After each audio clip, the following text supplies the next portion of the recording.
Through interviews, expert discussions, and narratives, we uncover pathways to resilience, innovation, and evolution.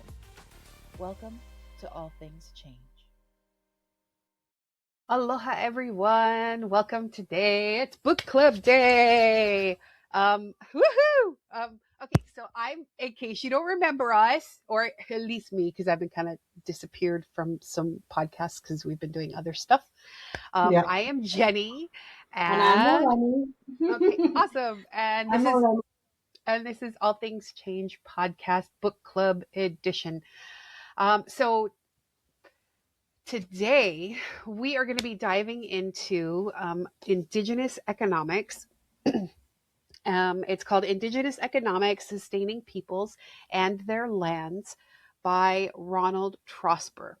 And he is a professor out in Arizona, and he is also part of a member of a couple of tribes in the area. And I can't remember what the tribes are, but you can find all that information online.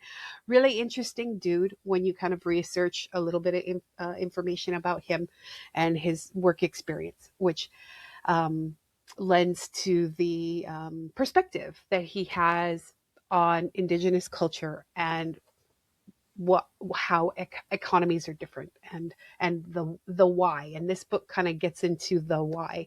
So whether you've read the book or you're just curious, stay tuned, because we're going to dive into how we can build economies that care for people, places, and the future.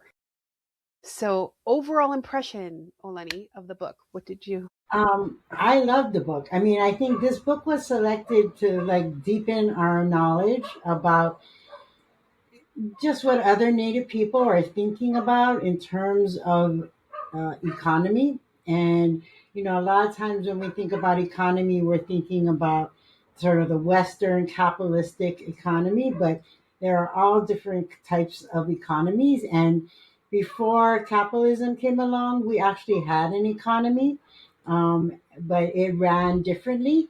And so I just think this is a really important read for change makers as well as maybe some other nonprofit or businesses as you look at how do you remain and hold on to your indigeneity as you work within the confines of our current system. And there are ways, and I think this book does a great way of showing and actually provoking thought about how do you run a business from an indigenous standpoint, and how can you build really community of economics from an indigenous standpoint. So I was really excited to get into that, into this book, to maybe understand things. It definitely confirmed a lot of my beliefs, but it also gave me some think about as far as uh, like how do I bring other people on board? With change makers, we have the entrepreneurs program, which helps small businesses grow through relooking at their business plan, or maybe even creating their business plan for the first time, and thinking in terms of what does profit mean?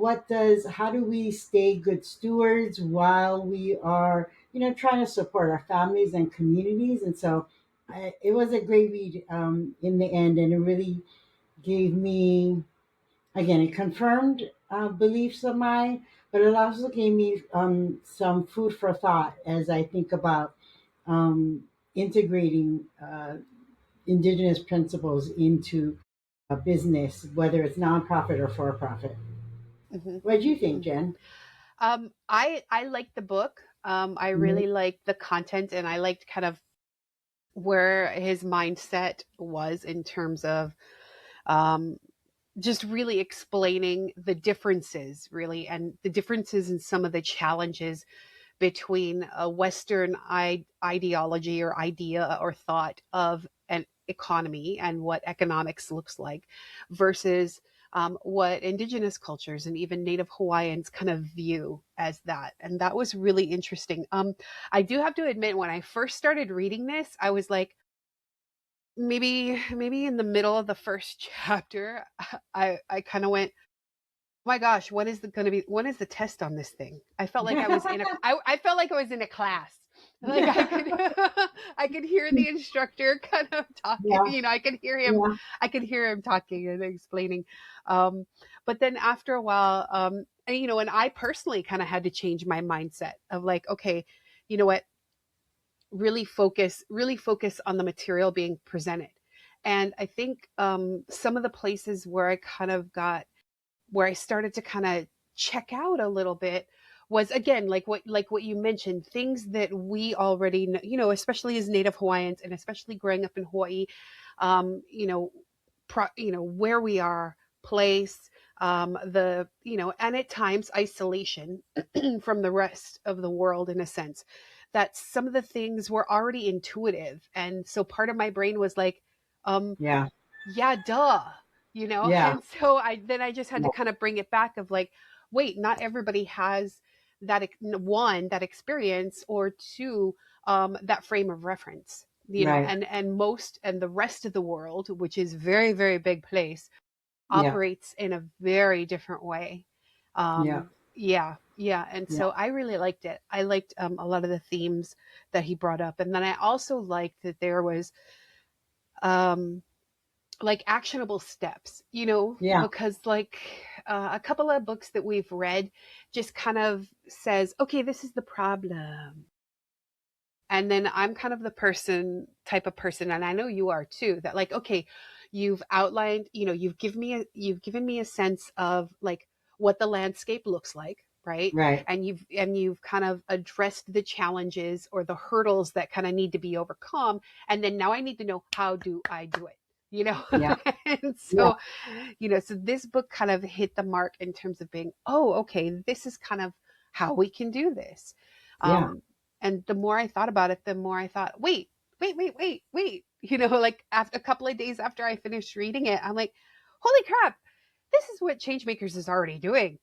yeah, And not only us, but also a lot of other people, especially on Hawaii Island, a lot of either nonprofits or businesses, they've already shifted their mindset to, you know, people, community, land, the big overall holistic picture of things, and what needs to be addressed and how to fix it, or not even fix it, but just how to kind of change things for the better in their community. yeah. Totally. Yeah, I totally agree with that. We actually, from after reading this book, I went to a conference where we got to present, and the conference is really focused around like connecting projects with investors and Hmm. showing you like the different investment opportunities that are out there. And so I decided that, like, after reading this book, in our presentation, we did a whole exercise with a group of about 50 people um, that looked at investment minus money. And so we talked about like reciprocity, stewardship, sustainability, you know, collective well being, who you have within your community that can bring resources to a solution. Um, Again, minus money. And I Hmm. think at first the activity, people were kind of like, wait, what? But once they got into it, they were really like excited by the idea of um, thinking about their economy in their home, in their communities that they come from. Again, outside of money, um, just taking money off the table and thinking about what are the other things that make up an economy. And I think that's what this book kind of gets into as well, that we forget, particularly, I think, you know, capitalism, when you think about environment, is very extractive. And there is not like the idea of reciprocity to the actual environment as if it was a person, and like you said, Jen, growing up here, you have way more opportunity to have that notion embedded in you. Um, from like early age, and you don't even think about it. It just is normalized. But for a whole like group of people, that's a novel idea, you know. Hmm. And that's why I always argue that with our future being filled with challenges and many of them unknown, going back to ancestral practices and that foundation, there are unique and innovative solutions found there Hmm. that can help us navigate these like worldwide challenges as it relates to particularly, let's say, the environment. Hmm. um, so anyway, it definitely floated my boat when I was reading this. Right on. Yeah. Yeah, yeah, yeah, absolutely, absolutely. There were so many things to think about. Just even even something that we kind of think about um, in change makers through the work that we do, and something that's kind of always kind of in the forefront of our brain is, sustainability, right? And I kind of liked where in the book, Professor Trosper kind of, was putting forth the idea that, sustainability just isn't about, protecting through regulation. Yeah. You know what I mean? It's more about how relationships Yeah. shape like the economic choices that we make that lead and feed into Yeah. sustainability. And Yeah. sustainability almost becomes like a byproduct of those relationships. And that made me think and go, "Oh, yeah, I guess so, right?" Cuz yeah, Yeah. yeah, I yeah. mean, it's the whole thing. Like, when you go in the forest or when you go to the ocean, you do your oli, right? You ring that Mhm. doorbell because you don't want to be like mahaoi and step into a house that you haven't been like invited into. And to see the environment as a living being, right? Mhm. That we gave names to, like all kinds of names, and it had a personification, because when you build a relationship, then you're going to take care of that relationship, and that Right. relationship uh, communicates back to you. And so, just because it's not speaking English, or just because it's not speaking in words, doesn't mean that it's not Mhm. talking to you Well, and telling yeah, you because things. there is that intimate relationship that you do create, right? Yeah, Because yeah, yeah. yeah. So, but I know we're like getting off, and I We're know we kind of want to. getting everywhere. I know I love we're like I know. on the run.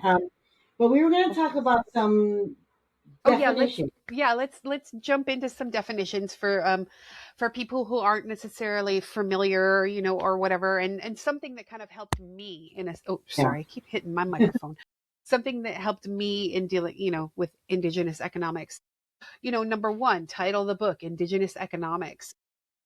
So, Indigenous economics is a way of organizing economics or economies that center on relationships among people, places, species, and then also, our future generation. So, it's kind of that a ways, right? And then development isn't that Western concept, of, build, build, build, grow, grow, grow. Development in the book gets us to change the definition of it to where development should be like living well through relationships where sustainability and well-being are created by building and nurturing those relationships. And when I first read that, I was like, wait, that sounds really secular. That's like a circular. It sounds like a little circular argument. But like when you really break it down into context, right? Our well-being and our sustainability um, grows and it grows abundantly when we take care of that relationship, right? So if it's, me taking care of, the plot of land that we have, right? And treating everything again with respect, and then also, taking care of it and then cultivating it, and then that land then takes care of, me in a sense, whether it be, I'm planting something, I'm harvesting something, or even building something, it's providing something to me. And so if I focus first on that relationship between me and that, then eventually what then happens is, you do create well-being, and it does become sustainable in a sense of an ongoing thing that continually gives, and you give and take, so it's that reciprocal relationship that just kind of keeps growing. Yeah. So that was really interesting, Yeah. for me, in a I sense, to think it kind of like really, really think about. oh, sorry. I No, no, no, overstepped. no, no, no, no, no. Um, it really resonated again with the work that we're trying to do at Change Makers, right? Where Mm-hmm. businesses are recognized as entrepreneur because they consider people, place, and purpose, and then profit, right? Mm-hmm. And it's akin to like relationships, responsibility, and regeneration. Mm-hmm. Not necessarily all about profit. Again, I put profit on the end, and I think changemakers put profit on the end because we're making businesses so that we can continue to live and thrive in Hawaii within this capitalist system. So there has to be a profit element. But that profit element doesn't mean hoarding that profit. It doesn't mean thinking about like uh, providing good health care for employees is decreasing my, as a business owner, decreasing my wealth. No, because when I take care of my employees and they're healthy, our health grows together and the health of my business becomes better because they're well taken care of. And it just sort of really makes sense to me. Yeah, but that Yeah. I like. Thanks for like pulling out those two very key uh, elements of this book Mm-hmm. and kind of digging into defining it. What did economics mean to you before you read the book? Oh, wow. Yeah, Economics meant something very, very different. It was very much the Western idea, yeah, of, actually, it was more of what's valued in the Western view of economics, right? We're talking bottom lines, we're talking profit, return on investment, even how you would develop an area, right? So you would, more of, okay, instead of utilizing land that would be, either farmed or cultivated, we're just going to kind of mow it down, put some houses, shove as many people in there, and growth, development. And that's kind of, you know that was kind of my view of, economics from the Western perspective. But then I've always kind of had this push and pull, right? Because of, just even internally and genetically, the push and pull between Native Hawaiian um, and Western European, um, that I kind of have that thing of, well, it shouldn't always be about dollar signs. That's not where real value kind of lies. Um, and yeah, so I've always kind of had that kind of push and pull between that. Like, even when I think, oh, I don't know if you and I talked about this, but like years ago, well, wow, yeah, years ago, probably a decade ago, when we were living on the Big Island, um, and I can't remember if I mentioned it to you, like, it was either you or my husband. Those are like only the two people that I really talk about this stuff to, because usually most people kind of look at me like, girl, simmer down. I'm like, yeah, Yeah. whatever. But but I was in my brain, I was trying to think of a way of like a farmer's market, right? Yeah. But completely cashless. Like Yeah. no dollar signs, no money, and it would be like whatever value or or a service or product or something that you could bring to the table. And then it would Yeah. be more like a barter system, right? Yeah. And so it would kind of like, roll us back like, what, a century at least, um, to where people did barter, back and forth for things. And because I was thinking, especially living in Hawaii, money is so tight, right? Yeah. And so while I might have, a garden and I have like a couple of papaya trees, I plant tomatoes or, or we plant kalo or something, and so I have that, in abundance, but I don't have the cash to go buy like, Right. whatever, ground beef or even, whatever. So I was trying to Right. in my brain kind of come up with that idea, and it sounds like I'm totally rambling, but No. but that kind of goes back to that push and pull between the Western idea of, everything does center around money, but the indigenous view of no, it doesn't. That's not where real value lies. Yeah. And I really like that he kind of did hit on it. So me, right? I took notes and Yeah. I got like flags and post-it notes and la la la la la's. But one thing that I really did kind of like that he mentions, and he does mention Native Hawaiians specifically. It was on like page 54, and he was speaking about an article talking about relational values.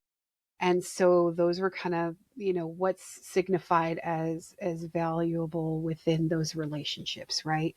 And so he's basically pulled the quote, right? In Native Hawaiian worldviews, we found that direct questions about values did not work well, because the word value really doesn't exist as a single word within the Native Hawaiian language. But there are specific value like concepts, statements, and which are statements of relational goods.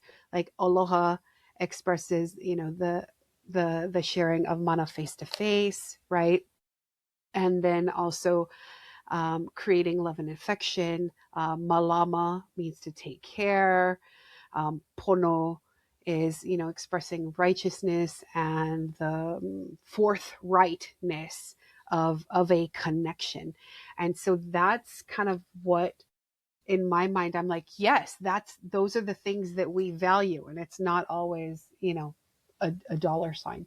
And then becomes the challenge, right, of then, okay, so we know that, then how can we make that bridge into what, Native Hawaiians value and have had prosperity around and with, back to the forefront in this age, Yeah.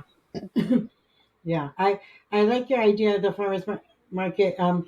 My ex-husband had done that where he would bring together people, and whatever they were growing they would share.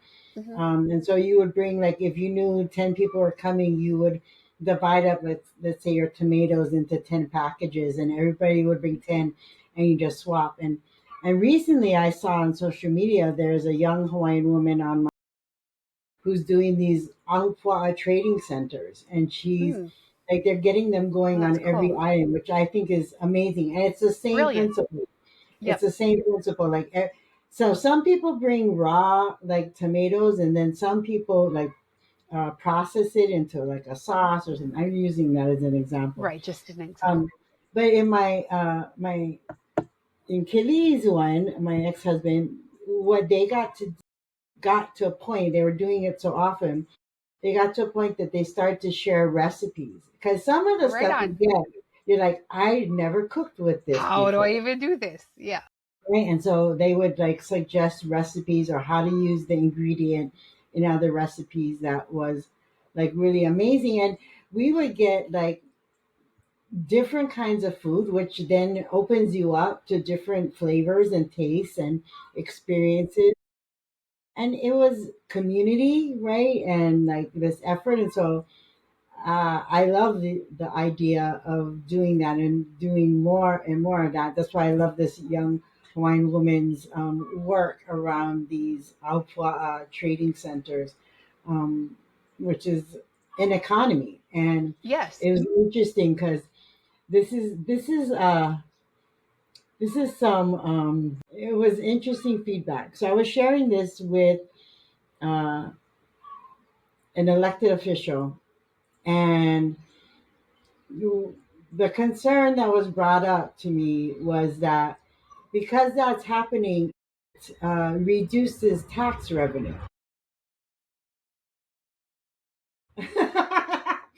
Exactly, Yeah, exactly. yeah, yeah. So Um, for people who and- didn't see, yeah, who are listening and didn't see that, my face said all kinds of things. yeah, And among them was so yeah, seriously. yeah, and we also like the other thing that's been happening on this island is that like again young women who are popping up these little like food stands, and it's like honor system, and they make like these delicious desserts, and they make delicious, and they package them really cute, and they have these stands on their street, and they go and replenish it, and people like pay, electronically, and it's all honor system. But like some have become really popular that people will get up early to get over there on a Saturday morning to get, whatever is really super ono for them, because it sells out really fast. And I thought that's another like really important piece of our economy, because every time something happens in the world, like a big thing, whether it's COVID or 9/11, like our food system like falls out from underneath us. And even with COVID, when I saw the food boxes that we were uh, doling out to community, it was all still stuff being brought in. Like it had these big, huge cabbages, carrots. Like there was no way that was uh, Hawaii Local Island produce. produce. You can just tell. And again, it was like not a lot of the produce that we grow on island. And you can just tell because it's sort of like your flat standard vegetables, cabbage, Yeah, carrots, yeah. brown Well, and then potatoes, also too, not like, because of where they're grown, they have a look. You know what I mean? yeah, It's you can tell. totally. And then And even yeah. even even the difference between commercially grown things to local, to home garden or even smaller scale Oh, production, Jenny, you're freezing. it looks very, very different. Oh, okay, shoots. Am I back? Yeah, Am I doing max yeah, headroom? Okay. yeah, for Okay. sure. It's starting to come back. It says You're trying to kind of in and connect. out. Okay. Make sure you have a stable internet. Okay. Yep. I'm good. I don't see any alerts. Uh, Back. your picture is kind of fuzzy. Your picture is kind of fuzzy, Okay. like Okay. it's not. It'll catch the image on the back end. Okay, okay, Um, cool. but yeah, so like even cuz so we've moved, right? Out of Hawaii because it was just too difficult, financially and all kinds of other things. Um, but even here, so we live in very rural North Carolina. And it's, and when I say very rural, it's kind of, it's like living on the Big Island. It's maybe if we're kind of out in either, Waimea area or more Pahoa, not, you know, there's some distance between you and your neighbor. Yeah. Um, but very community oriented, right? And I think that's part of the key, right? Is trying to translate that community oriented mindset back into people. And I think, like even in Honolulu, there's a challenge with that because of the urbanization, right? And then when you live in a city, things are very, very different, you know, like, I had never, other than because my dad, raised them, but other than, rabbit and chicken, um, I had only seen meat shrink wrapped on styrofoam, you know, didn't, no relation to the source. So the closer you get to the source, the more, again, and right, the closer you get to that source that have that relationship, then you're able to do that. But yeah, it thrives here. We have like a handful of places, um or farms and or just regular people who have the stands. So like I know if I drive in this direction, I can find they always have eggs, and some vegetables and things like that. If I go in the other direction, then I'll be able to find some sweets and some goodies. It just depends on kind of where you go. But I think people are realizing that post COVID, right? Especially in areas that are either seriously cut off from, basic infrastructure of bringing in food like Hawaii was, right? Because what is it? What's the percentage now? Is it 90% now or 85? Oh, yeah, so around like 90% of our food in Hawaii comes from outside of Hawaii. So that means it's got to be on a boat or on a plane. And that's how it's getting to us, and then it then creates, right, a lot of bigger questions with that as well, right? So how safe is it? What's in it to grow it and to get that cabbage that big? Do I really want to be eating that? And then it kind of has that spiraling out effect. And that's what I kind of liked with the book, of that, if you it and and it's not necessarily, I've heard people mention it before, like think small, right? Yeah. And, but it's not really thinking small in a sense. It's more of like thinking closer to your roots, closer to your community, closer to your home. Once you start to take care of that relationship and then get to know your neighbor who may have chickens in their backyard, or, get to know your somebody else down the street, once you kind of get back to community and interacting with people and cultivating those relationships, so many things can happen, so many things. And it's just it's interesting that even though, right, we're on we're on an invention that gets us to be able to connect with many, many other people so far from us. And even though the internet has made it possible to connect with people so far away, we are so much more insular than we have ever been as a society.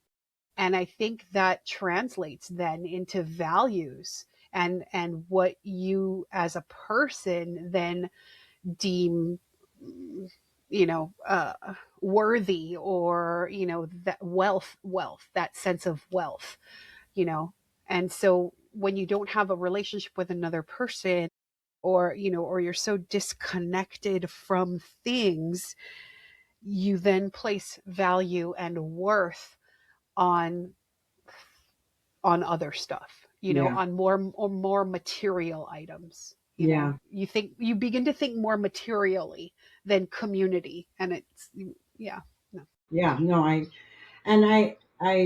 one of the questions that got me thinking was like, if you could imagine that we measured like GDP, Hmm. um, by generosity or restoration, like how that would change, so much.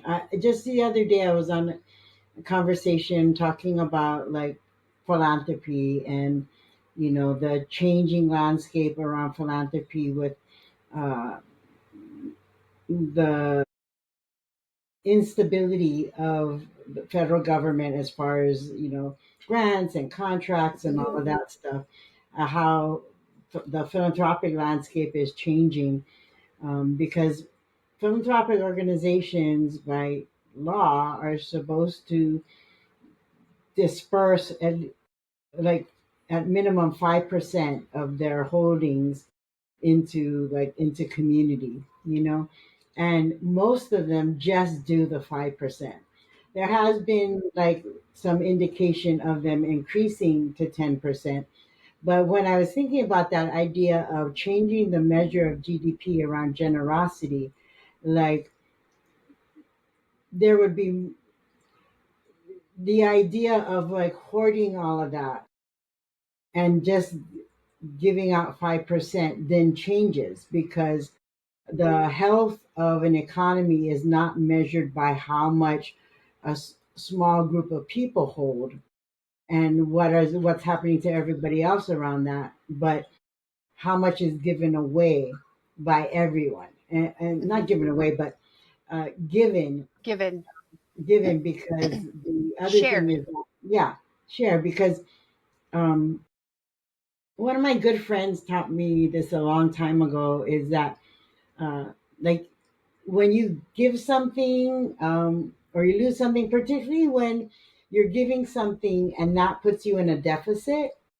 the faith that that will come back around and your need will be met in a different way. And so by giving this up, you are in this sort of reciprocity circle.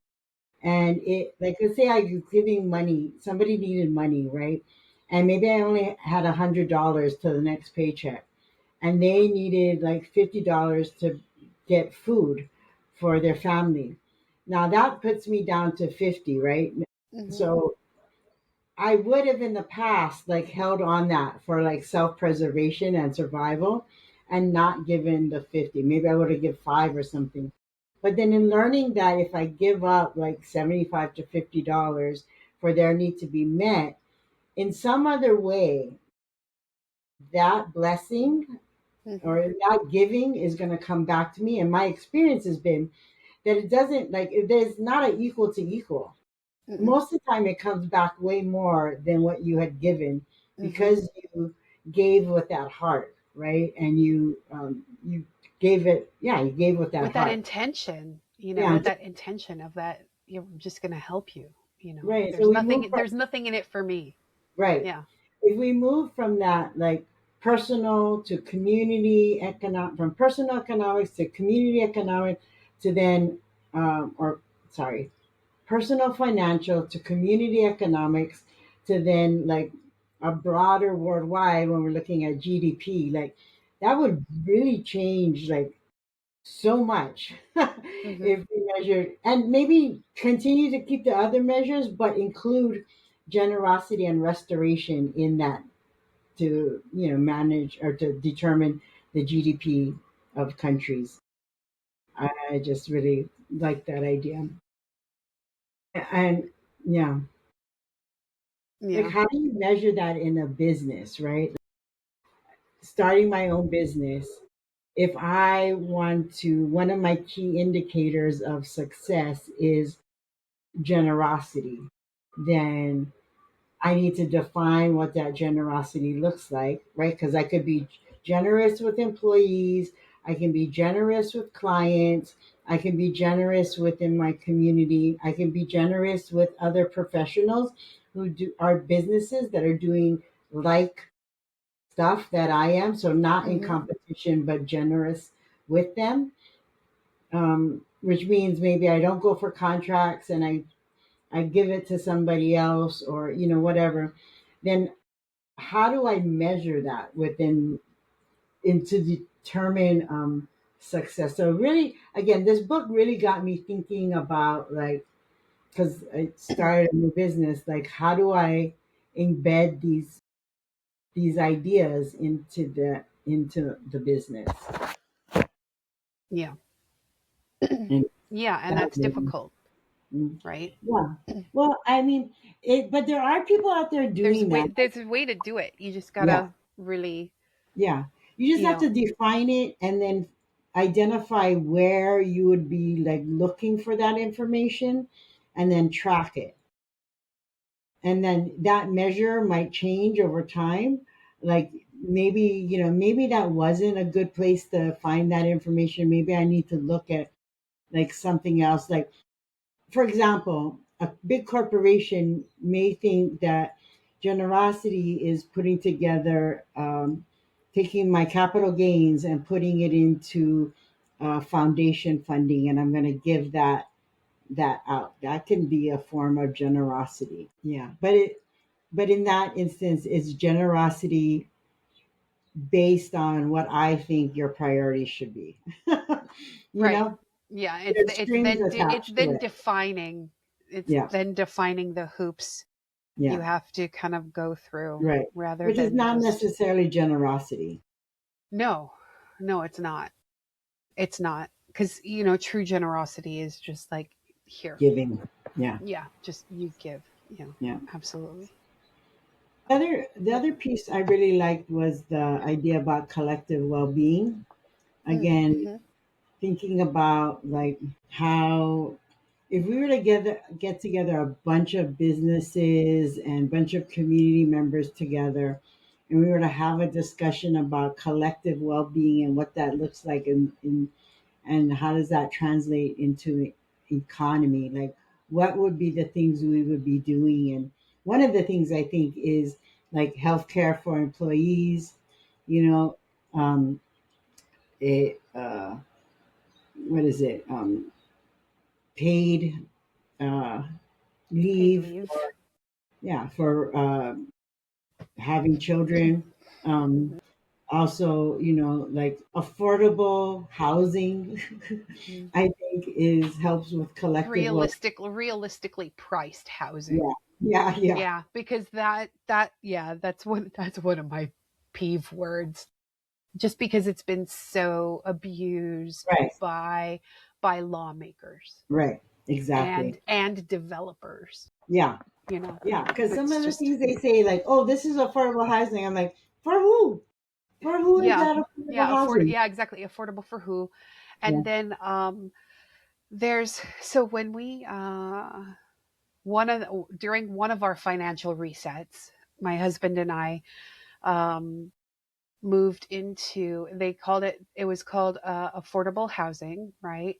And it was into a studio apartment that was 420 square feet that we could afford. And I think it was 14, and this is in Honolulu, right? In Honolulu. And it was, I think, no, 14, yeah, $1,450, $1,450 a month. yeah, And, and the stipulation was they had a cap on what you could make. yeah, So we were under the cap of what you have to make, which is great, but it doesn't. And every year you have to then reapply, right, and provide your previous year's tax form. So, and if you made $1 more than what the cap was, right, you're done and you're out. yeah, So it meant I couldn't work because I couldn't have, that money because I think we are right under I think we're maybe $2,000 below the threshold. And in Hawaii, that's not a lot. So, but it doesn't allow people to grow and yeah, get out of that situation. exactly. So while it's housing that we could afford at the time, it didn't factor in, again, well-being, right? So, if we wanted to just exist, Right, we could just do that, right? But right, if you wanted more, right, in terms of growth, right? right. You want to have a family, you want to have a home, you want to, something, right? It didn't allow for that.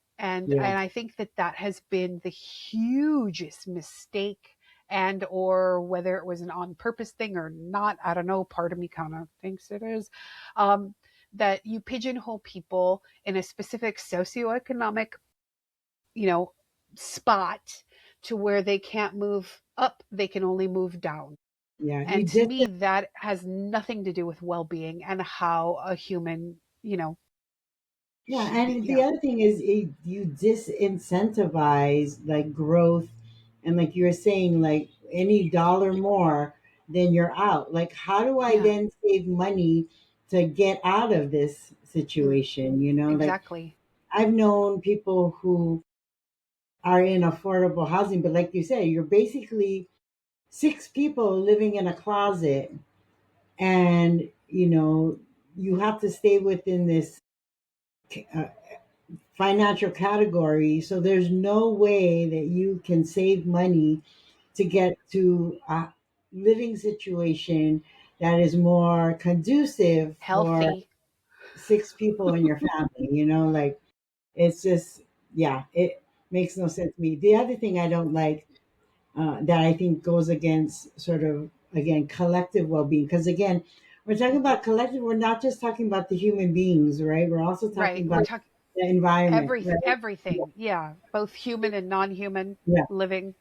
right. And Yeah. so, like, you know, um, I am not, I don't agree with like affordable housing and all being all new development.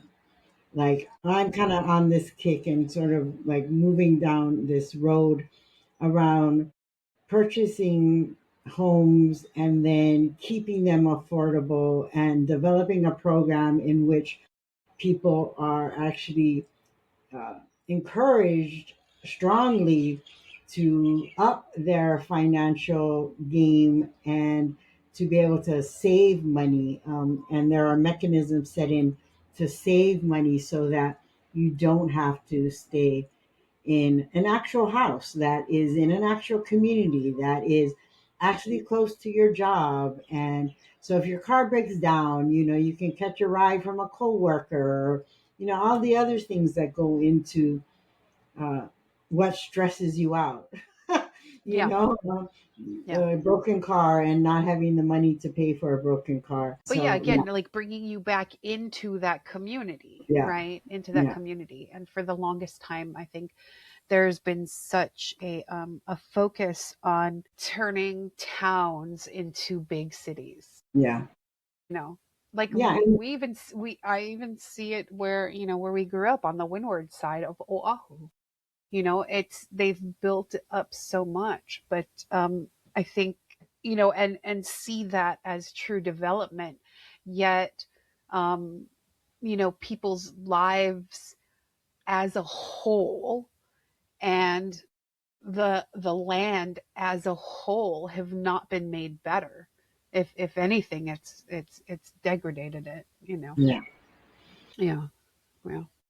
What do you so I think as we kind of move to where we're going to wrap up our discussion around this book, Hmm. what were some of the actions that really kind of like resonated with you, and how are you like planning, if you're not doing it already, planning to implement some of those actions? Okay, so in the book he talks about like there's the five well-beings, right? And that is spiritual, cultural, social, environmental, and then economic.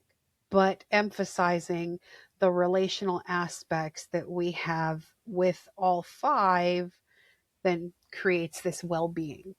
Um, I think maybe okay, so just personally, more of a focus of just reminding myself of, um, sure we have big attainable goals, right? We want to be able to build a home, but focus more just on remembering that it's the relationships within our community that are really going to make a big difference, right? Because in the area that we live in right now in North Carolina, it was mostly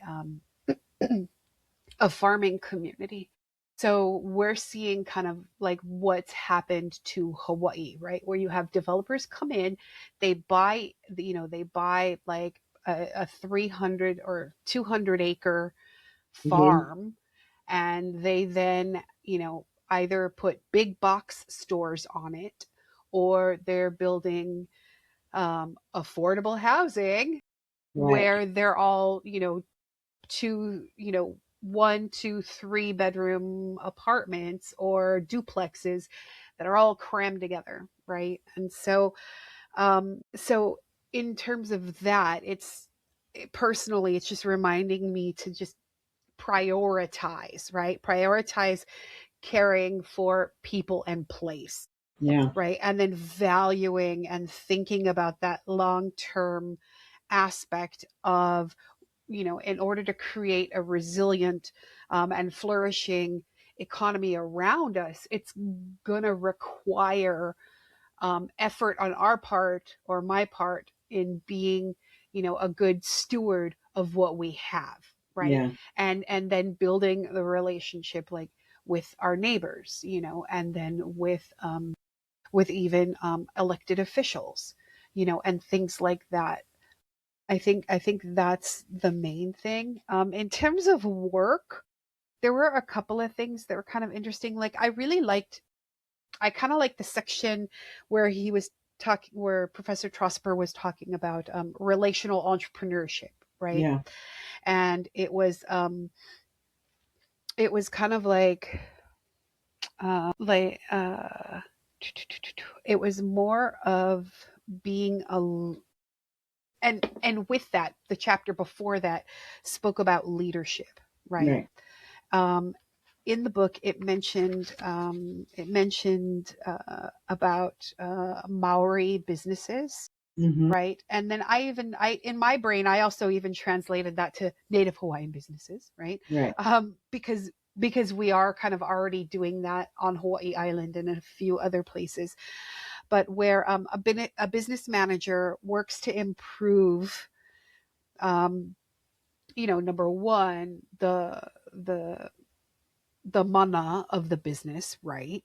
And then also caring for, the five well-beings for their workers, and focusing on that as being important, right? And not just looking at the bottom line.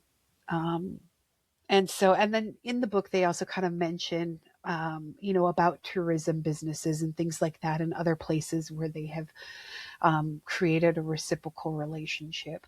But it was more of the focus of that, okay, even in change makers with Kanaka Mob, when we're talking about workforce development, right? One of the things that we've even talked about, but I think is should be a focus really too, in not only being able to provide a job that can financially support someone, but also, as a human being, spiritually, you Right. know, as well as, culturally, and all the other things. It because as a person, you don't exist outside of those things, right? Right. And so your well-being is kind of comprised of this, right? So if you have a job, right, and let's say you landed a job that pays you, $40 an hour, or even $35 an hour in Hawaii, and you're like, woohoo, bang, and I can kind of finally, take care Yeah. of bills, take care of this, dig myself out of debt, la la la la. But every day you go in, and either coworkers or your boss take a piece of you, like either chew you out for whatever, or Yeah. just create such a hostile work environment, that there's a trade-off, right? And they can say, well, you know what, we're providing you a fabulous job, and that should be, great for your well-being. But they're only looking at the monetary aspect of it. They're not looking at it, as a human being holistically. They didn't look at it in terms of, yeah, I had to sit in traffic for 2.5 hours just to get here, Yeah. and then I had to come in and deal with your punk app, right? And then Yeah. so slowly away, your spirit just kind of goes, "Rrr, rrr, rrr." Yeah. And then because we're human, when we go home, that comes out.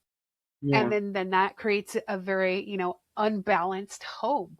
So I think, like with change makers, when we really start to address some of the issues in Kanakamob with workforce development and some of the hurdles in providing a great job, those things need to be accounted for and thought about greatly and implemented. Of I okay, then agree. how can we actually improve somebody's well-being, whether it's allowing them time to kind of like decompress when they come in, or even something as simple as providing training to where they can kind of level up, instead of always chewing them out that they don't have this skill, right?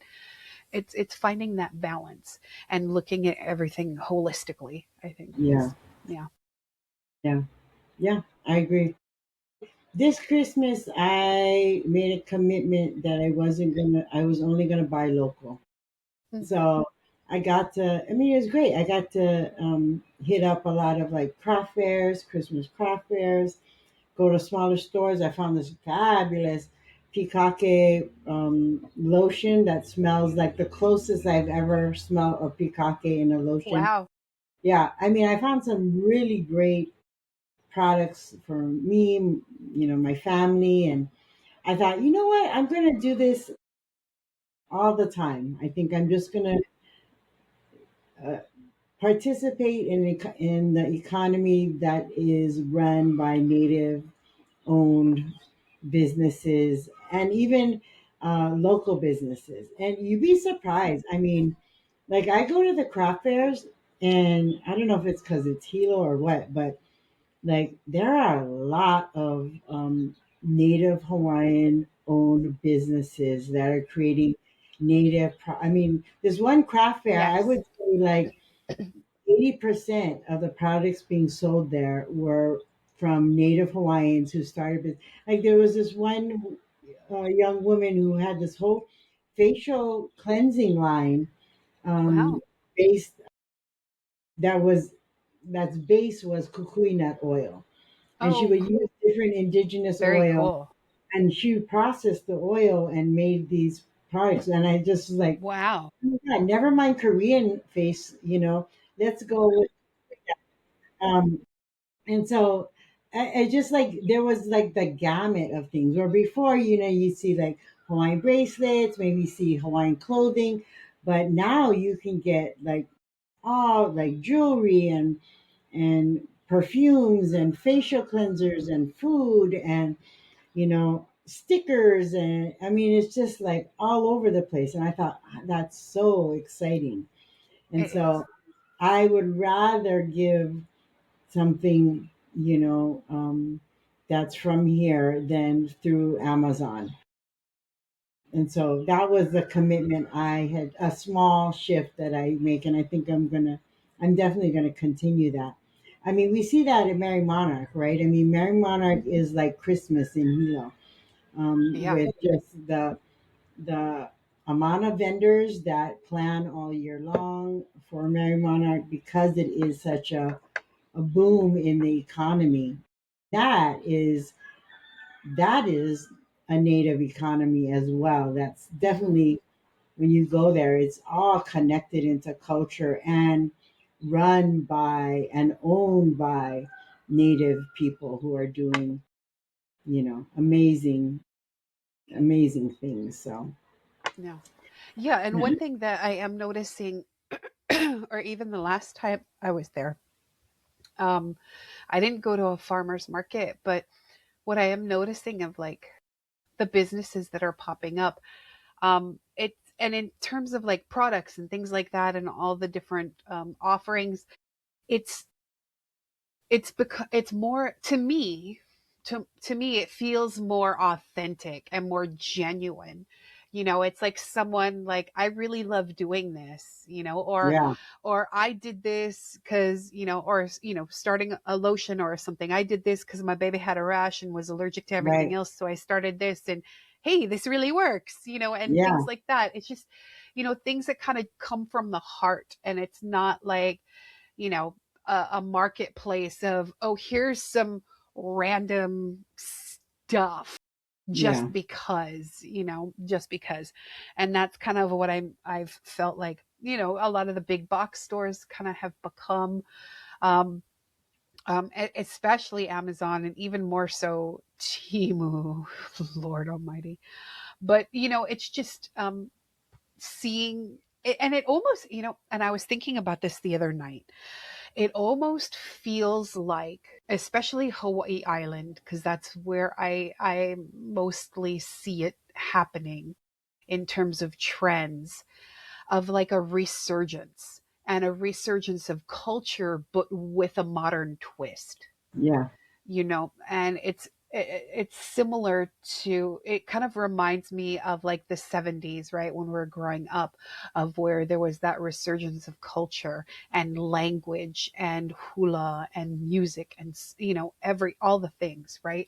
And now it feels like it's a resurgence again of just remembering, right, that ike kupuna, Yeah. and then you utilizing either those values, that knowledge, to then create something new in Right. this generation. And that's kind of what I'm seeing with a lot of different vendors, and even doom scrolling on Instagram, Yeah. right? You Sure. see so many amazing things, and how it reminds me that how um, ingenious Native Hawaiians are, right? When we start to think about something. And Yeah. so it was, and in relation to this book, I was thinking, yeah, we just need to channel that mindset of being, you know, being able to figure something out differently, Yeah. you know, For and it's sure. possible. It's No. possible. It's Yeah, possible. totally. I love all the businesses that are out there doing that. And so, again, as we wrap up our sort of like book club discussion, I just want to like encourage anybody who's listening to really challenge yourself to see, the extractive and exploited systems that are in your work or your life, and think about ways in which you can take action to support more regenerative and relationship connected businesses, or if you have your own business, how you're integrating those practices into your business. Um, and even maybe ponder the idea around, how do I integrate generosity at all different levels of my business, um, and being, you know. Hmm. And again, just a challenge to anybody who's listening. After you read this book, I think you'll walk away with a lot to think about, but also how you can translate that into your everyday work and, family and community life. Yep. Yeah. Yeah, because when we as a community kind of prioritize caring for people and places, and really valuing that reciprocity that kind of comes with it, then we create um, a resilient and a flourishing economy that not only benefits you and me, but everyone, and most importantly, everything, Yeah. whether it be the land or the ocean, everything, everything, Yeah. Yeah. everything. Yeah, yeah. So we look forward to you maybe posting on our Instagram or our Facebook about maybe your reactions to Mhm. this work, this book. We also have created a journal that goes along with this book club. So you can actually use the journal. It's an electronic journal. You can actually use it to sort of like have things to think about as you're reading through the book. So you want to be able to access that. If you want to get all these tools, you definitely want to become a member of Change Makers, so that you can get access to all of this information and get the most updated book club reading that we're doing. And we love to like be able to have some of our Include members join you us, and have, yeah, yeah, in have this people hop in discussion. the conversation. Yeah, and we're definitely moving in that direction. And so, reach out to us again via our social media and let us know what you want to sort of be involved in. So what are we going to do for the next book? I'm still trying to. Yeah, no. So the next book we'll be reading for All Things Change Book Club is Braiding Sweetgrass, Indigenous Wisdom, Scientific Knowledge, and the Teaching of Plants by Robin Wall Kimmerer. Kimmerer? Kimmerer. Yeah, I Yeah. just looked it up. Kimmerer. Yeah, Cool. sorry if you mispronounced. I know. And again, I if you apologize. are a member of Changemakers, you can get your book club journal in advance so that you can read through. And then we will, you can And post join us. and message us on Instagram and come and join us. We'd love to have you. Yeah, that would be really cool. That would be very, very cool. So, guys, we hope this conversation sparked something in you, and maybe either a new way of thinking about economics or maybe even a deeper appreciation for Mm, ikekupuna. You know, yeah. if you enjoyed this episode, as Olani said earlier, share it, share it, share it, share it, share it with a friend or a colleague. Leave us a review, and then also let us know what you thought. We really, we truly do want to hear your story. Also, Olani mentioned it. Visit us at changemakershawaii.org. That's where you can become a member. If you go up into join our Ohana, click that. That will sort you out. And then until next time, ahui Yes. ho. Hello, everyone.